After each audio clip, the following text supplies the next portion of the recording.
Good morning, students. In the last lecture, we had discussed the types of plan. As we all know, there are two types of plan. That is, first is standing plan and second is single use plan. In the last lecture, we had discussed the concept neither standing nor single use plan. उसमें हमने two types के पढ़े थे, जो neither standing nor single use होता है उसमें हमने इस ऑब्जेक्टिव और स्ट्रेटेजीज को डिस्कस कर लिया है। तो अब हम फर्स्ट टाइप जो है प्लानिंग की वो पढ़ेंगे स्टैंडिंग प्लान। स्टैंडिंग प्लान को हम बोलते हैं रेपिडेटली यूज्ड प्लान। स्टैंडिंग प्लान हमारे वो प्लान होते हैं जो कि ऑर्गेनाइजेशन में एक बार बना दिए जाते हैं और उसको हम बार बार रिपीट करते हैं, और अगर हमें लगता है कि उसमें कहीं चेंजेस की ज़रूरत है तो हम अकॉर्डिंग टू कंडीशन और सिचुएशन उसमें हम चेंजिंग कर सकते हैं। तो स्टैंडिंग प्लान हमारे क्या होते हैं, रेपिडेटली यूज प्लान, जो कि ऑर्गेनाइजेशन में बार बार हम इसको यूज़ कर सकते हैं। तो सबसे फर्स्ट हमारा आता है इसमें पॉलिसी। पॉलिसीज़ हमारा क्या होता है, पॉलिसीज़ हमारी जनरल स्टेटमेंट्स होती है which are decided for the guidance of employee while taking decision। जो हमारा स्ट्रेटजी है, जो हमारा पॉलिसी है, पॉलिसी का जो मेन पर्पस है वो सिर्फ क्या है कि लिमिट सेट करना, उस पर्टिकुलर लिमिट में एम्प्लॉयज़ को पर्टिकुलर वर्क को करना है और डिसीजन लेने हैं। जैसे हमने क्या होता है कि ऑब्जेक्टिव डिसाइड करते हैं कि what is to be achieved, और पॉलिसीज़ हमारी क्या डिसाइड करती है कि how it can be achieved. For example हमारी जो पॉलिसीज़ होती है, पॉलिसीज़ जो होती हैं वो अलग अलग तरह की है। जैसे पर्सनल पॉलिसी है, सेल पॉलिसी है, प्राइस डिटरमाइनिंग पॉलिसी है। पॉलिसी हमारी सिर्फ जनरल गाइडलाइंस होती हैं। पॉलिसीज़ ये नहीं है कि बिल्कुल हार्ड एंड फास्ट है, पॉलिसीज़ हमारी जनरल गाइडलाइंस है जो कि ये गाइड करती है कि हमें क्या करना है और क्या नहीं करना है। जैसे एक ऑर्गेनाइजेशन की पर्सनल पॉलिसी है, अब उनकी पर्सनल पॉलिसी क्या है कि उन्होंने प्रमोशन की एज सेट कर दी है कि जो भी हमारे 55 से बिलो है उनका 55 से बिलो है उनका प्रमोशन नहीं होगा। अब ये पॉलिसी है, तो अब इसमें क्या है कि जो भी अपने मिडिल लेवल है या फिर टॉप लेवल पे है वो प्रमोशन की डिमांड अपनी एज से पहले नहीं करेंगे। इस तरह से हमारी ऑर्गेनाइजेशन की पॉलिसीज़ होती हैं। रिटायरमेंट की एज सेट कर दी है कि 60 के बाद एम्प्लॉयज़ रिटायर्ड हो जाएंगे। तो दैट मीन्स ये जो ऑर्गेनाइजेशन की अपनी पर्सनल पॉलिसी है वो ये डिपेंड करती है ऑर्गेनाइजेशन पे। सेल पॉलिसी, अब ऑर्गेनाइजेशन में पॉलिसी है कि हम क्रेडिट पे सेल नहीं करेंगे, ठीक है, लेकिन पॉलिसी क्या होता है, रीजनिंग बेस्ड होती है। जैसे हमने कहा कि हमारी ऑर्गेनाइजेशन की ये पॉलिसी है कि हम क्रेडिट पे सेल नहीं करेंगे, लेकिन कुछ हमारे बहुत अच्छे कस्टमर हैं जिनका जो ट्रांजैक्शन है, क्रेडिट ट्रांजैक्शन है वो बहुत बेटर है, तो उनको हम क्रेडिट में सेल कर सकते हैं। दैट मीन्स कि यहाँ पे रीजनिंग है, रीज़न है कि उनका जो क्रेडिट ट्रांजैक्शन है वो बहुत अच्छा है, तो इस वजह से, और वो हमारे बेटर कस्टमर हैं, काफ़ी लॉन्ग टाइम से हमारी ऑर्गेनाइजेशन के साथ जुड़े हैं, तो उनको हम क्रेडिट में सेल कर सकते हैं। दैट मीन्स कि पॉलिसी क्या है, रीजनिंग बेस्ड है। अब प्राइस डिटरमाइनिंग पॉलिसी, अब ये भी ऑर्गेनाइजेशन की पॉलिसी है कि वो प्राइस किस बेसिस पे डिसाइड कर रहे हैं। जैसे प्रोडक्ट को जब सेल कर रहे हैं तो उसमें अपना जो मार्जिन है वो कितना ऐड करेंगे। जैसे क्या होता है, कुछ ऑर्गेनाइजेशन अपना बहुत हाई मार्जिन लेके चलती है, कुछ का एवरेज होता है, कुछ का लो मार्जिन होता है, तो ये भी डिपेंड करता है ऑर्गेनाइजेशन पे। और दूसरी चीज़ ये भी डिसाइड होती है कि ट्रेड डिस्काउंट उनको कितना दिया जाएगा, और अगर कोई पूरा का पूरा कैश ऑन द स्पॉट पे कर देता है तो उसको कैश डिस्काउंट कितना दिया जाएगा। इस तरह से ऑर्गेनाइजेशन की अपनी डिफरेंट टाइप्स की पॉलिसीज़ होती हैं। अब ऑब्जेक्टिव और पॉलिसी में हमेशा कंफ्यूजन रहता है कि ऑब्जेक्टिव क्या है और पॉलिसी क्या है। देखो, जो ऑब्जेक्टिव है, ऑब्जेक्टिव हमारा क्या है, एंड पॉइंट है, ठीक है, जिसके लिए हम फोकस करते हैं कि हमें जिसे अचीव करना है। और पॉलिसीज़ क्या है कि policies are the general guidelines for achieving the particular objective. और नीड, हमारी ऑर्गेनाइजेशन में ऑब्जेक्टिव की नीड बहुत ज़्यादा है, क्योंकि बिना ऑब्जेक्टिव के ऑर्गेनाइजेशन रन नहीं कर सकती है। लेकिन पॉलिसीज़ क्या है, पॉलिसी एज अ ऑप्शन है, अगर हम नहीं भी बनाएंगे पॉलिसी तो भी हमारी ऑर्गेनाइजेशन स्मूथ वे से रन कर सकती है। बट ऑब्जेक्टिव क्या है कि बेसिक नीड है, बिना ऑब्जेक्टिव के ऑर्गेनाइजेशन, जब गोल ही नहीं है तो ऑर्गेनाइजेशन कैसे रन करेगी। दैट मीन्स कि ऑब्जेक्टिव हमारा बेसिक नीड है ऑर्गेनाइजेशन की। तो हमारा जो स्टैंडिंग प्लान में फर्स्ट हमने क्या पढ़ा, पॉलिसी। सेकंड हमारा क्या है, प्रोसीजर और प्रोसेस। अब प्रोसीजर आपको नाम से ही क्लियर हो रहा है कि प्रोसीजर की अगर हम बात करते हैं तो procedure that means sequence of work performance, कि जब भी हम स्टेप बाय स्टेप किसी भी वर्क को करते हैं तो उसको हम क्या बोलते हैं, प्रोसीजर, प्रोसेस। अब जैसे फॉर एग्जांपल, अब हमारी ऑर्गेनाइजेशन में क्या प्रोसीजर है कि हमने कस्टमर को गुड्स क्रेडिट में सेल कर दिया।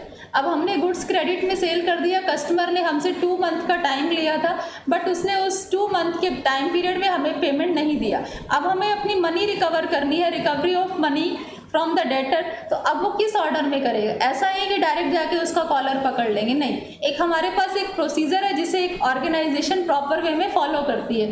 पहले उसको राइटिंग लेटर, उसको एक नोटिस दे दिया जाएगा, लेटर डाल दिया जाएगा कि आपका टाइम पीरियड पूरा हो गया, आप अपना जो क्रेडिट अमाउंट है उसको पे करें। अब उसके बाद भी अगर वो कोई एक्शन नहीं परफॉर्म करता है पर्टिकुलर क्रेडिटर, तो कॉन्टेक्टिंग ऑन टेलीफोन, फिर हम उससे टेलीफोनिकली कम्युनिकेट करेंगे कि उसको रिमाइंडर देने के लिए कि आपका टाइम पीरियड पूरा हो गया है। थर्ड, अगर वो टेलीफोन कांटेक्ट के बाद भी कोई रिस्पॉन्ड नहीं करता है तो मीटिंग पर्सनली, फिर हम उससे पर्सनली मीट करेंगे कि पेमेंट के बारे में डिस्कशन करने के लिए, और उसके बाद भी अगर कोई इसका रिस्पॉन्ड नहीं मिलता फिर हम लीगल एक्शन लेंगे। इस तरह से स्टेप बाय स्टेप हमें चलना है। प्रोसीजर क्या होता है कि हमें क्या करना है, सीक्वेंस में किसी भी वर्क को परफॉर्म करना है, तो that is known as procedure. अब जो हमारा प्रोसीजर है कलेक्टिंग मनी का, ये हमारा, इसी को हम प्रोसीजर कहते हैं। अब हमने पढ़ा था पॉलिसी और प्रोसीजर। अब हमारा पॉलिसी और प्रोसीजर में भी डिफरेंस है।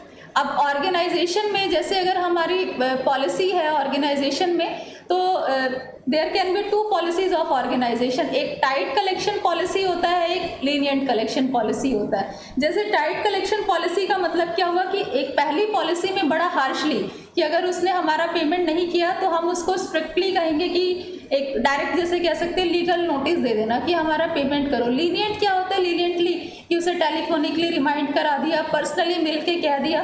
तो दैट मीन्स कि डिपेंड करता है कि कैसी ऑर्गेनाइजेशन है। कुछ लोग हार्शली एक्शन लेते हैं और कुछ लोग लीनियंटली, तो it depends on the organisation. अब हमारा पॉलिसी और प्रोसीजर में क्या डिफरेंस है? पॉलिसी का जो ऑब्जेक्टिव है, पॉलिसी हमारा क्या है, सिर्फ एक जनरल गाइडलाइंस है, और प्रोसीजर क्या है कि सीक्वेंस ऑफ वर्क, कि हमें किस सीक्वेंस में वर्क को परफॉर्म करना है।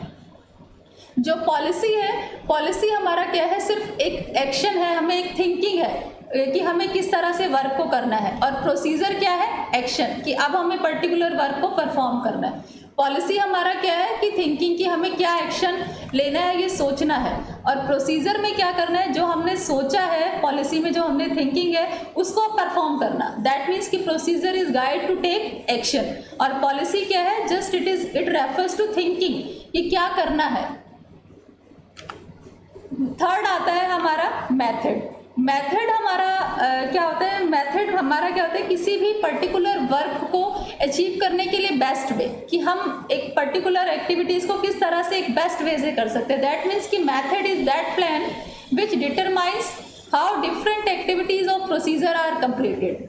मेथड जो है वो हमारा किसी स्टेप से रिलेटेड नहीं है, but only to one step of procedure. जो हमारा मेथड है ये प्रोसीजर से बहुत ज़्यादा क्लियर है, क्योंकि प्रोसीजर में क्या होता है कि नंबर ऑफ स्टेप्स हमें परफॉर्म करने हैं, लेकिन मेथड में हमें क्या करना है, सिर्फ एक स्टेप को, एक प्रोसीजर को स्टेप मतलब सेलेक्ट करना है। तो एक वर्क को करने के लिए हमारे पास बहुत सारे मेथड्स हो सकते हैं। जैसे फॉर एग्जांपल हमने लास्ट जो सेकंड चैप्टर था उसमें पढ़ा था फटीग स्टडी।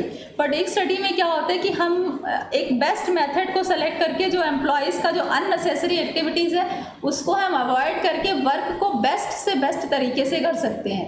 तो इस तरह से हमें क्या करना है, बेस्ट से बेस्ट वे ढूंढना है वर्क को करने का, कि एम्प्लॉयज़ उसमें हमारे अननेसेसरी एक्टिविटीज़ को ना परफॉर्म करें।